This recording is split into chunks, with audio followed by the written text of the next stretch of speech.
Bonjour et merci de nous retrouver pour de nouvelles initiatives en Corrèze. Je reçois aujourd'hui Frédéric Gillot, directeur du refuge SPA de Brive. Bonjour Frédéric. Bonjour. Alors depuis quelques jours, nous sommes déconfinés. Aujourd'hui, comment se passe une visite et une adoption au sein du refuge SPA de Brive? Alors, c'était bien plus compliqué pendant le confinement. Maintenant, nous acceptons les visiteurs avec des masques. Nous avons des distributeurs de gel hydroalcoolique et nous limitons le nombre de visiteurs. Nous prenons 6 ou 8 visiteurs à la fois parce que là, il y a beaucoup de gens, il y a beaucoup de demandes en ce moment. Des gens qui ne travaillent toujours pas et qui veulent sortir. Donc, pour eux, ça peut être une simple promenade. Donc, nous prenons plutôt les gens qui viennent adopter et pas de nouveaux bénévoles, pas de promeneurs. Et nous limitons à 6 ou 8 personnes.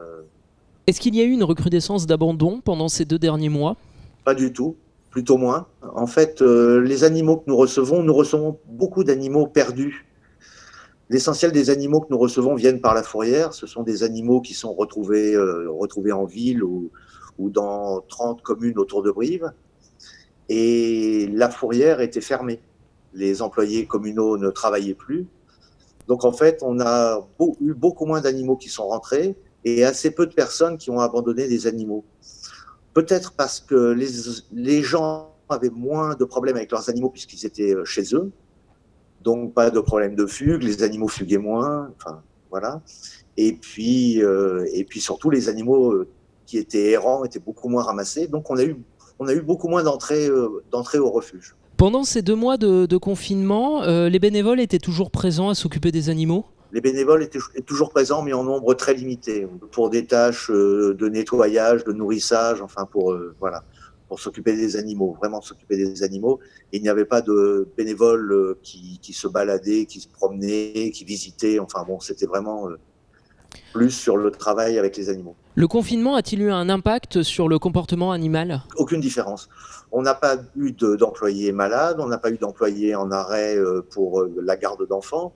Enfin, pour nous, il y a peu de choses qui ont changé. Hein. Vous avez lancé aussi une cagnotte sur Hello Asso. Cela pourrait devenir une belle histoire. Quel est le but de cette cagnotte? Nous avons perdu forcément un petit peu de revenus pendant ce confinement. Nous avons fait moins d'adoptions. Nous avons continué à faire des adoptions, mais d'une manière bien différente, c'est-à-dire avec de longs entretiens téléphoniques, avec des rendez-vous. Après, c'est moi qui emmenais les animaux chez les gens parce que j'étais un professionnel, donc j'avais le droit de circuler et je mettais les animaux à l'essai chez les gens.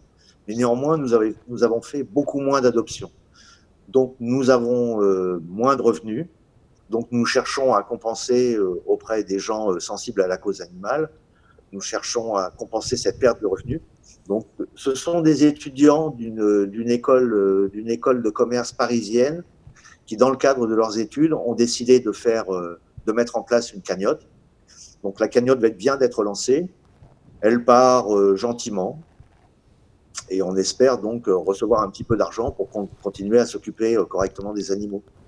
Elle dure encore 1 mois et demi, donc elle est sur Hello Asso. Cela pourrait devenir une belle histoire. Et puis les histoires, il y en a aussi. Vous avez, vous, beaucoup de chatons actuellement? Alors, c'est le début des chatons. Les chatons arrivent juste comme chaque année, au mois de mai. Mais nous allons recevoir des tonnes et des tonnes, vraiment. Nous allons recevoir des centaines. Beaucoup de gens ne stérilisent pas leurs animaux.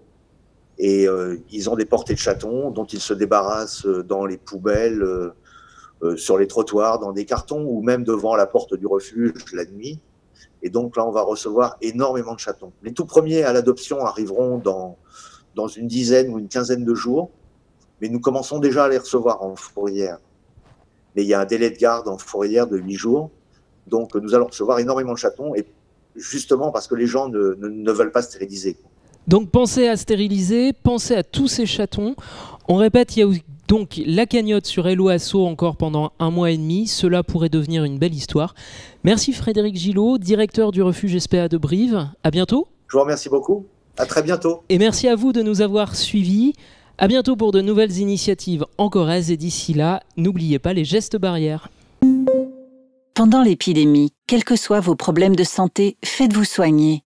Que ce soit en téléconsultation ou sur place. En cabinet ou dans les hôpitaux, tout est organisé pour éviter les contaminations. Continuez à prendre vos médicaments et ne reportez pas les examens qui vous sont prescrits. Si vous êtes enceinte ou si vous avez un bébé, maintenez les rendez-vous de suivi et les vaccinations obligatoires. En cas d'urgence, appelez immédiatement le 15. Retrouvez plus d'informations sur gouvernement.fr. Ceci est un message du ministère chargé de la Santé, de l'Assurance Maladie et de Santé publique France.